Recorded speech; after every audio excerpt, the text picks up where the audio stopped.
A paz do Senhor Jesus a todos. Estamos aqui para mais uma lição de Escola Bíblica Dominical. Estamos começando agora o quarto trimestre de 2018, que nós vamos estudar a lição Betel, que tem por título Neemias.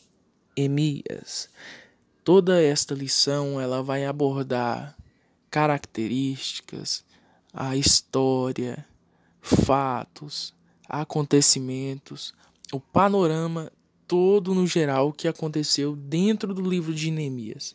Nós vamos aprender diversas coisas nesse trimestre acerca deste livro. Então não perca nenhuma dessas aulas e nos ajude aí para que nós possamos alcançar vitória nessa batalha.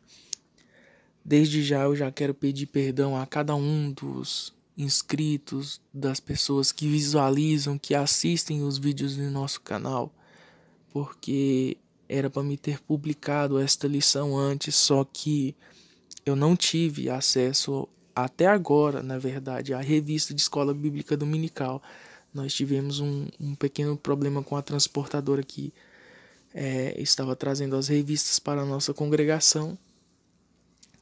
E infelizmente a mesma ainda não chegou. Então eu peço perdão a cada um dos irmãos pelo atraso. Mas nós conseguimos o título da lição, os temas dos tópicos e os subtópicos, que ali já foram inseridos.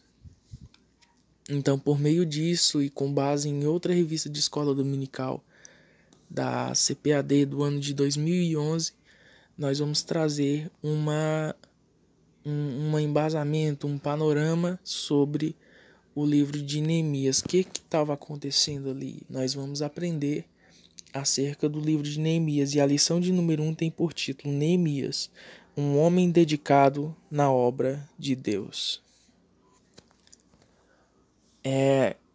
Entrando aqui, antes mesmo de entrar, melhor dizendo, no tópico 1, vamos entender o que estava acontecendo naquela época. Tá? O livro de Neemias é um livro pós-exílico, tá? Ele é um livro pós-exílico. Ele provavelmente os fatos acontecidos nele e foram escritos por volta do ano 400, 430, por esta média, tá? Foi mais ou menos por este período, foi no ano 516, o povo de Israel eles foram libertos do cativeiro babilônico por meio do Império Persa, eles foram libertos, tá? O Império da Pérsia subjugou o Império da Babilônia no ano 536 e no ano 516 eles retornaram, tá, para a terra de Israel. Não foi uma leva só, nós aprendemos isso na lição passada, em algumas lições passadas, na verdade, sobre a revista anterior, Israel 70 anos, que trouxe também coisas magníficas de ensino, a quais que aqueles que tiveram a oportunidade de estudar estão tendo um conhecimento profundo e uma outra visão acerca do panorama bíblico para os nossos dias atuais, trazem grandes lições para o nosso dia de hoje. Então, o cativeiro babilônico se encerrou no ano 516, o povo de Israel retorna. Não retorna todo ele, retorna cerca de 50 mil pessoas das que estavam no cativeiro, tá? 50 mil pessoas, cerca de 50 mil pessoas retornam no ano 516 sob a liderança de Zorobabel. Que era o descendente direto de Davi, tá? Nessa época, ele que era da linhagem de Davi, porque a escritura diz que não faltaria, né, quem se assentasse no trono de Davi. E 9 anos depois retorna já uma outra certa quantidade de pessoas, que, se não me engano era cerca de 1.800 pessoas. Naquela época, sob a liderança de Esdras, Zorobabel, que retornou na primeira vez para a reconstrução do templo. Ele retorna a primeira vez para a reconstrução do templo, e Neemias ele vem para a instituição, vamos dizer assim, do retorno ao sacerdócio. e para uma restauração espiritual naquela época. Então, o templo que eles reconstroem ali não é nada comparado ao templo de Salomão, não tem a mesma glória, não tem os mesmos utensílios, não tem aquela mesma riqueza. Mas irmão Christian, a escritura diz que a glória da segunda casa é maior do que a da primeira. Sim, quando nós aplicamos esse texto à questão do templo, é um texto de fato, só que a glória da segunda casa, segundo alguns estudiosos, não é na beleza em si, mas porque a glória da segunda casa ela seria maior por causa que o Messias entraria nesta casa, entraria neste templo, entraria neste santuário, tá bom? Então nós temos que entender isso aí, tá bom? Então, é como se nós tivéssemos uma visão. Antigamente, o Espírito Santo ele descia de forma esporádica sobre o crente, sobre o cristão, sobre o servo de Deus. Deus usava ele ali naquele momento e ia embora. Agora no Novo Testamento, na nova aliança, que é uma outra aliança, a nova aliança, o Espírito Santo ele habita dentro de nós. É como se fosse a representação desse Messias dentro do templo. Então, Cristo, por meio do Espírito Santo, mora dentro de cada um de nós. Tá? Então, a segunda retorno para Jerusalém se dá por volta de 9 anos depois, né, do ano 516, na liderança de Esdras, e Neemias só vem lá por volta do ano 444. Ele retorna ali, mas ele retorna por causa que ele tem uma missão. Qual é essa missão? Quando nós começamos a ler o livro de Neemias, nós vamos ver que ele tem um irmão, e esse irmão dele, por nome de Anani, ali, ele traz notícias acerca do povo de Israel, e Neemias ele fica entristecido por causa dessas notícias, e isso tudo vai desembocar nessa lição que nós vamos estudar hoje aqui. Então é um período de sofrimento, é um período de restauração, é um período que aquele que estava caído vai levantar. Então é um livro que ele tem de tudo para levantar o caído, entendeu? Um avivamento, uma restauração. Então é tipo uma transformação de vida. Ele vai trazer esta visão para a gente.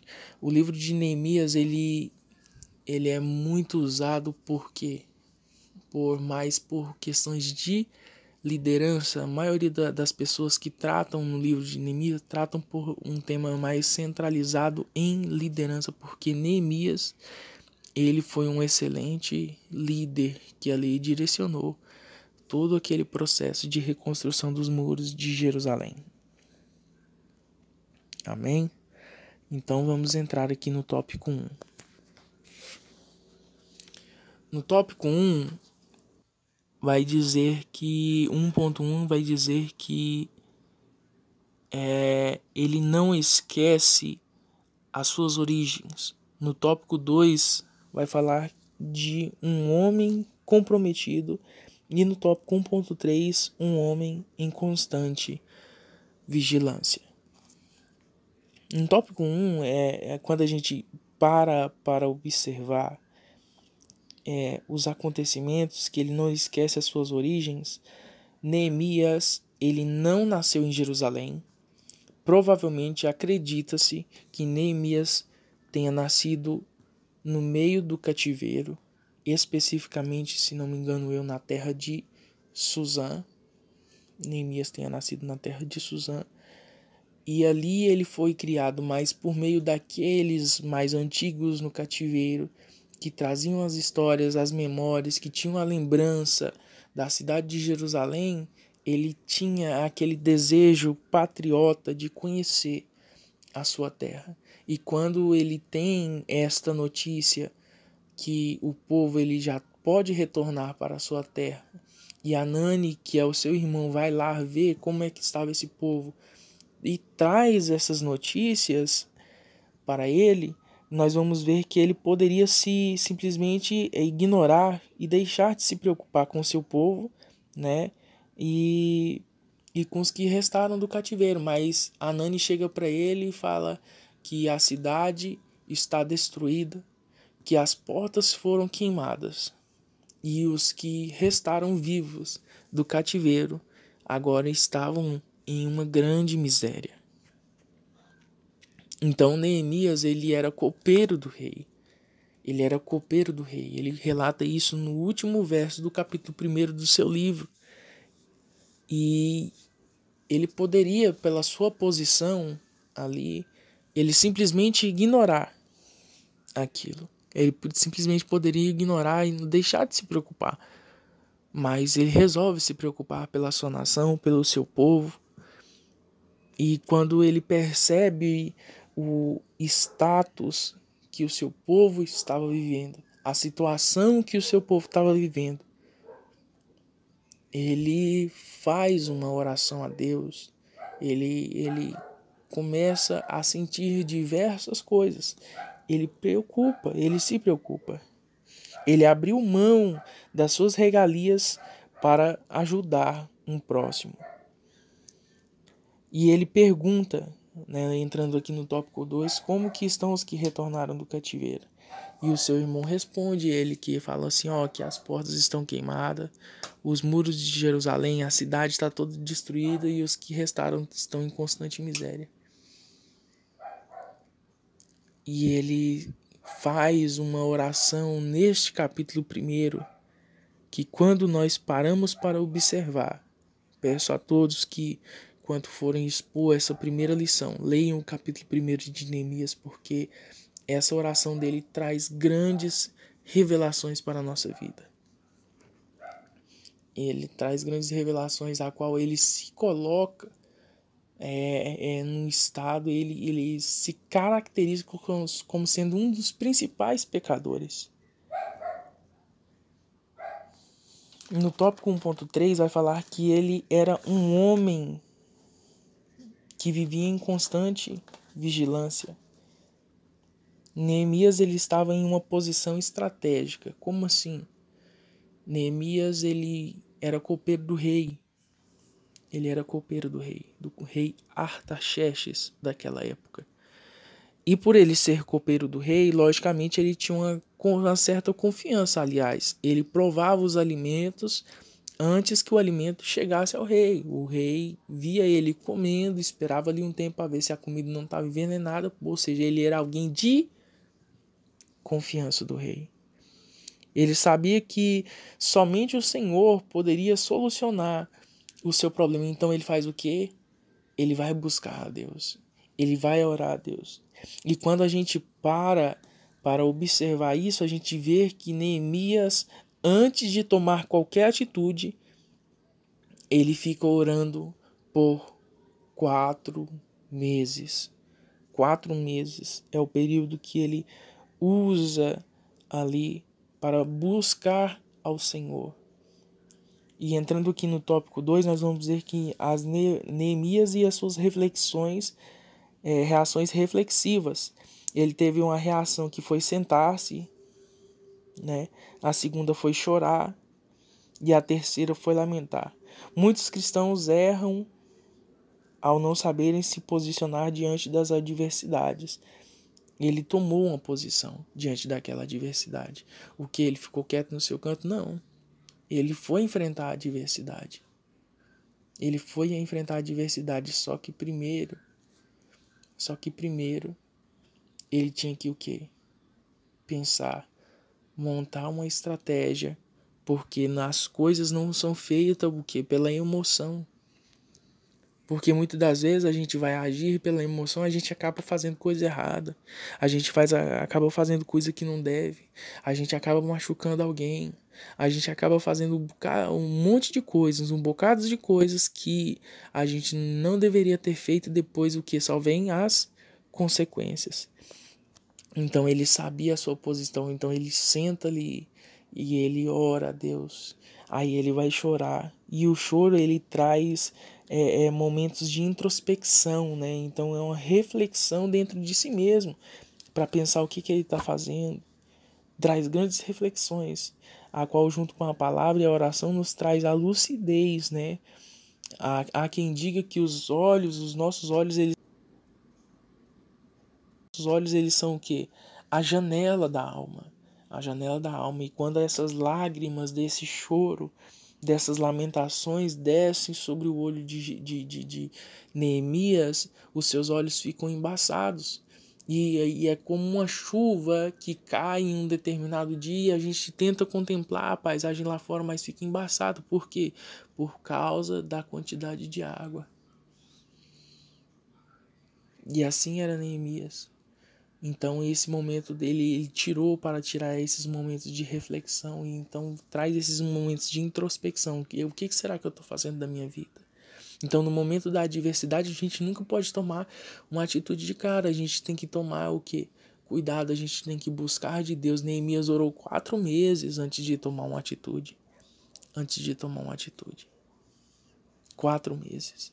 Não foi um dia, não foi uma noite, não. Temos que ter tempo. Toda decisão importante na nossa vida, ela tem que tomar tempo. Pode ter certeza, nós vivemos numa geração a qual na lição passada, eu não lembro em qual lição especificamente falava que nós vivemos numa geração que fast food, uma geração micro-ondas. Por quê? Porque é uma geração que não sabe esperar o tempo de Deus. Nós vivemos isso. Então no tópico 2.3 nós vamos ver que Neemias, ele lamentou o estado daquele povo. Só que ele não ficou parado. Não adianta eu e você sentirmos dó de alguém, nós não tomarmos uma atitude. O nome de Neemias traz exatamente esse significado de consolador.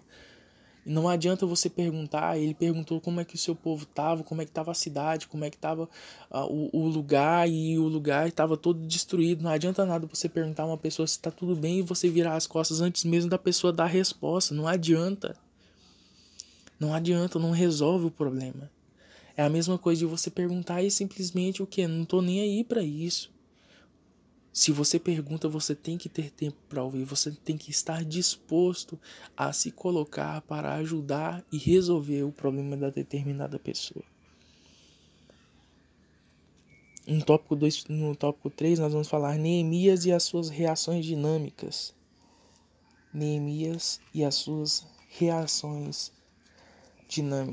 Tópico 3.1 vai falar que o jejum, sobre o jejum. No tópico 3.2 é a oração, uma arma espiritual poderosa. Né? Tópico 3.1 G1, a recomendação bíblica. Tópico 3.2 oração, uma arma espiritual poderosa. E o tópico 3.3 conhecendo os elementos da oração.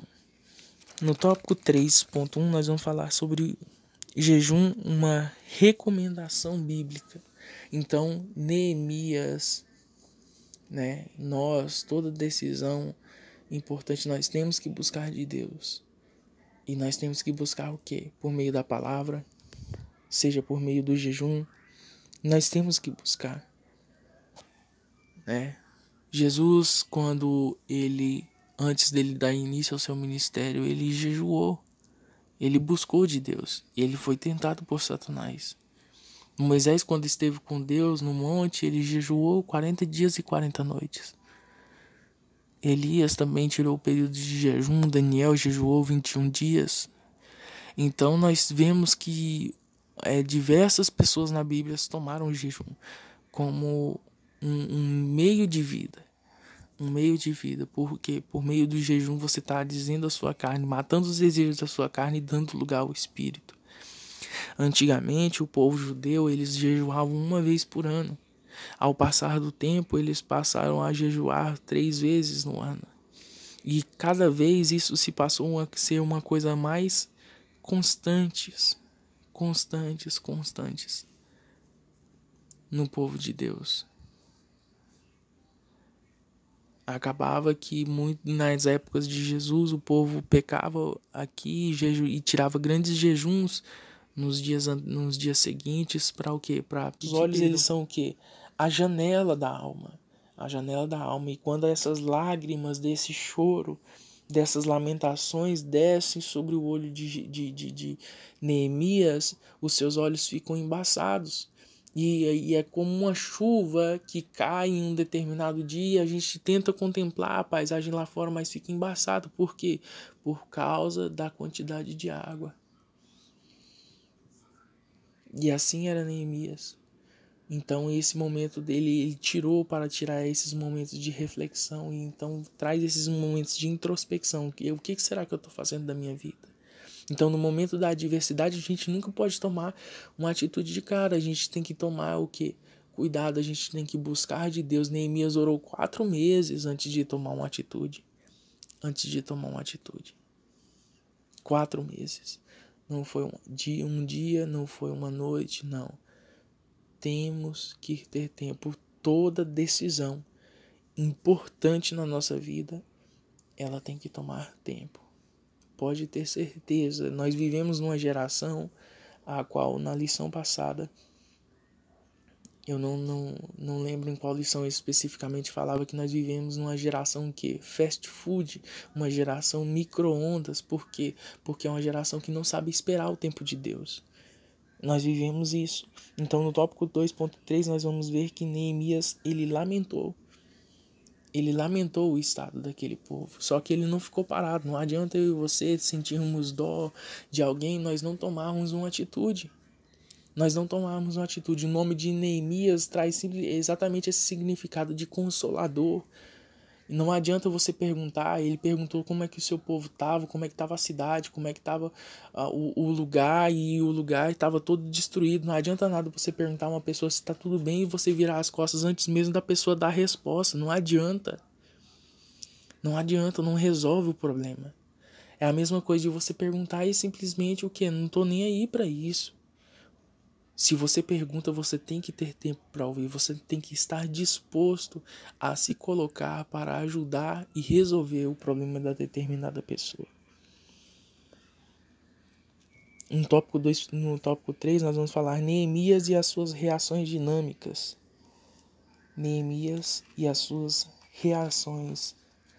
dinâmicas. Tópico 3.1 vai falar que o jejum, sobre o jejum. No tópico 3.2 é a oração, uma arma espiritual poderosa, né? Tópico 3.1 G1, a recomendação bíblica. Tópico 3.2 oração, uma arma espiritual poderosa.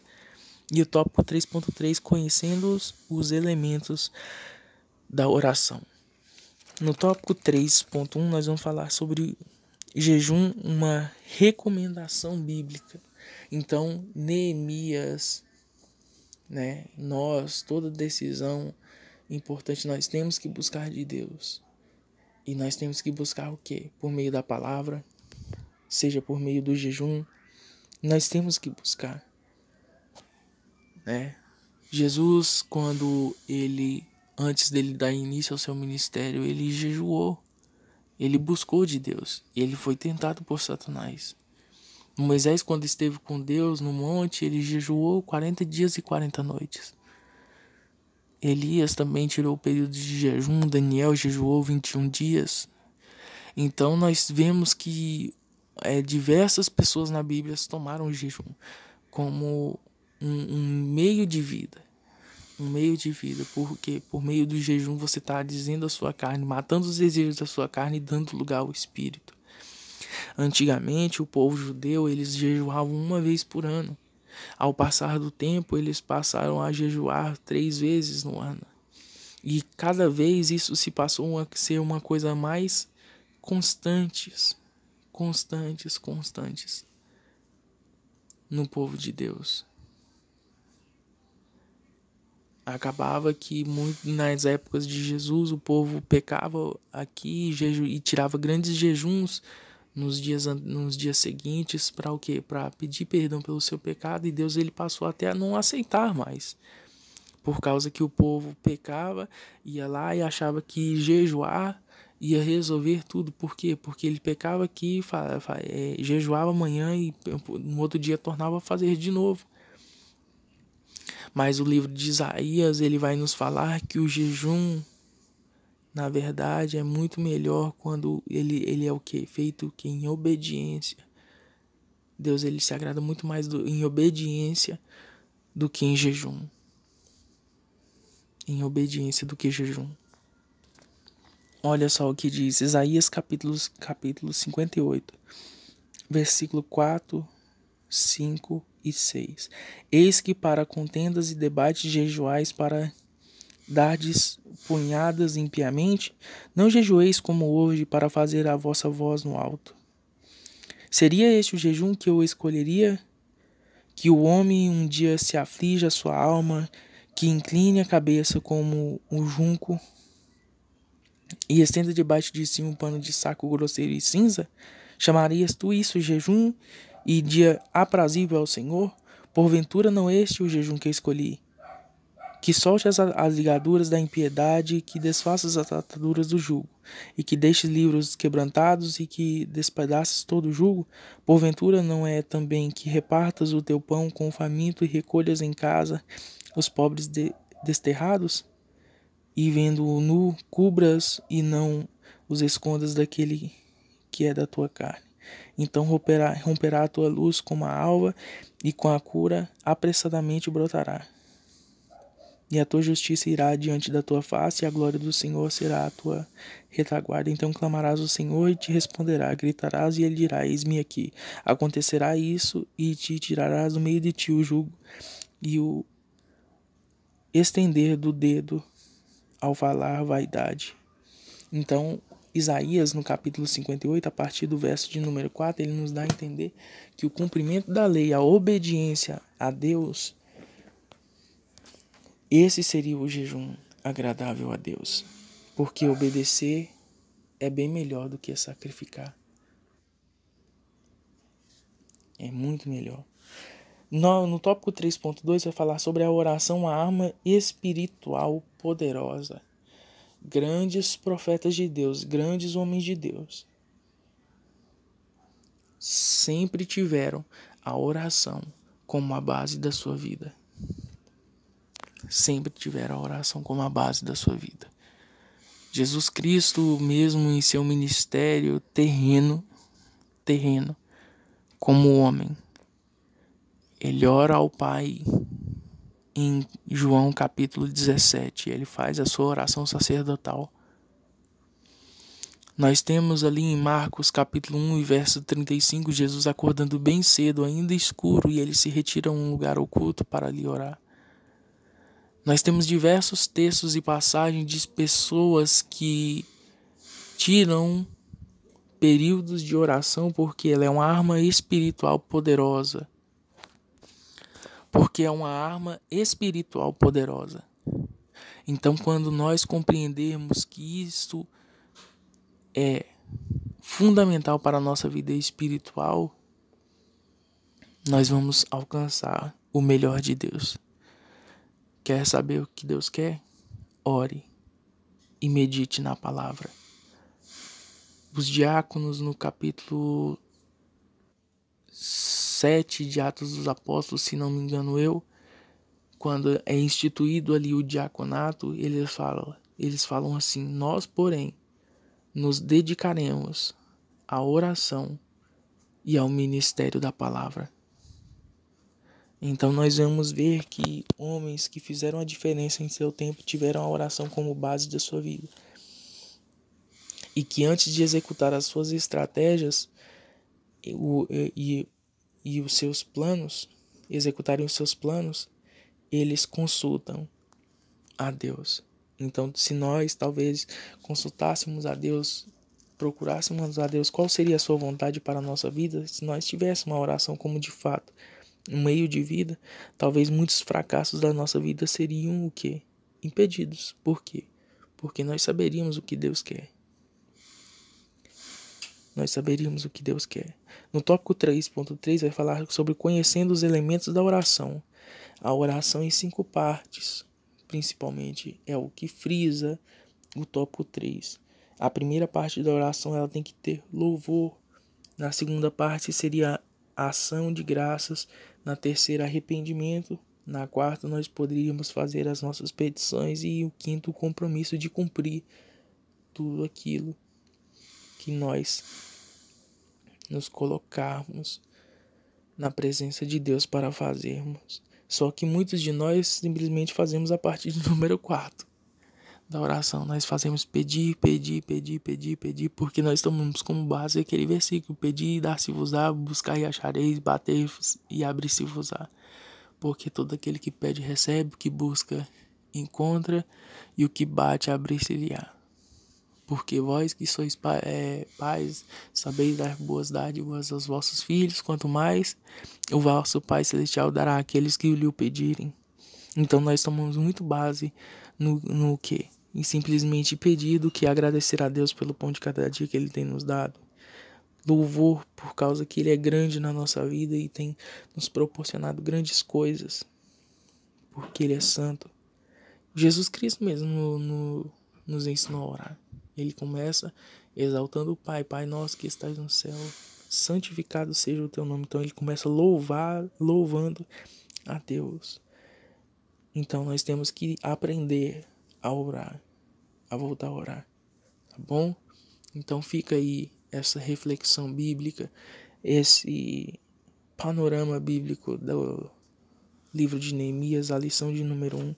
Peço perdão por causa que eu de fato não estou com a revista em mãos, então talvez a minha explicação tenha ficado muito limitada, tá bom?